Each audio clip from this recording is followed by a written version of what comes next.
கார்கில் மலையில் பதித்தாய் அடிச்சாணை, பனிக்காற்று வந்தாலும் நடுங்கவில்லை.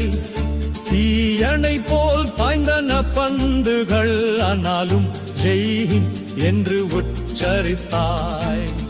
உன் கைகளில் நூல்கள் இருக்க வேண்டியது, ஆனால் துப்பாக்கி தாங்கும் நிலை வந்தது.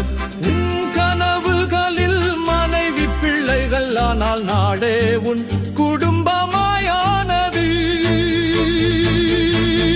Sandingbeni pulvannaram nivanaram paragomarkalaham dikape manane sevasanan te mombenga jinla halakaran